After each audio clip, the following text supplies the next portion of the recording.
Magandang araw!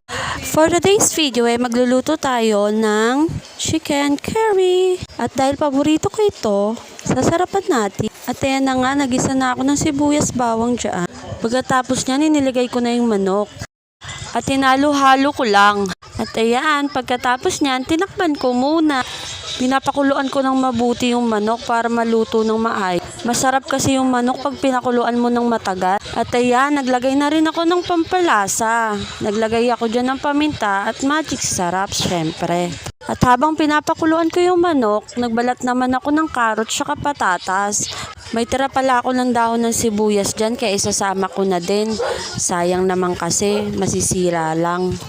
Ayan, hinugasan ko sila ng mabuti, lalo na yung patatas kasi marami pang mga lupa-lupa sa patatas. Kaya yun, yung inugasan ko ng maayos. At ayun na nga, pagkatapos ko hinugasan, binalatan ko na ito. Natutuwa nga ako magbalat dyan kasi enjoy na enjoy ako dyan habang nagbabalat. At ayan, yung kalat ko, niligpit ko na din, nakakahiya naman sa inyo. Baka sabihin nyo, ang kalat-kalat ko habang nagluluto. Ay, ayun na nga. Hiniwa-hiwa ko na yung patatas tsaka yung carrots para mailagay na rin natin dun sa manok natin para lumambot, diba? Pagkatapos ko nga hiwain yung mga gulay at ayan na, binalikan ko ang aking manok at kumukulo-kulo na nga. Hinalo-halo ko lang at nilagay ko na rin ang mga gulay. Nilagay ko na dyan yung carrots tsaka patatas. Sinabay ko na, pareho lang naman yun. Lalambot din naman sila pareho.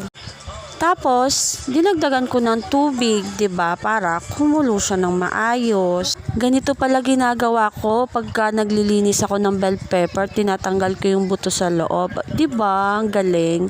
Ang dali-dali lang. At ayan, hiniwa ko na lang din dyan yung bell pepper.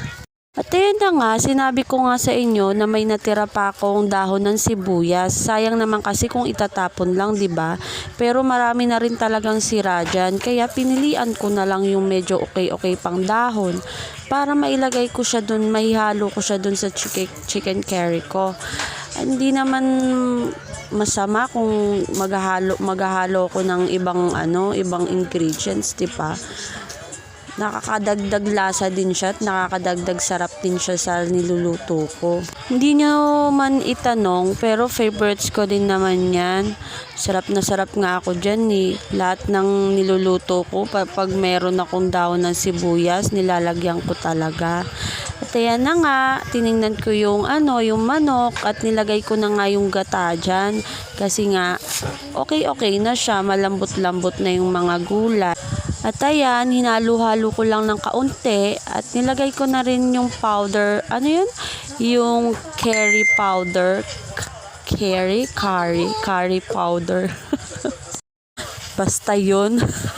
Nagdagdag din pala ako dyan ng magic sarap. Tapos nilagay ko na rin yung bell pepper, tsaka yung dahon ng sibuyas dyan. At tadan! Ayan na, sarap-sarap talaga. Favorite ko to basta may mga gata na mga ulam. Sarap na sarap talaga ako dyan. O diba, masarap yan kahit maraming sabaw.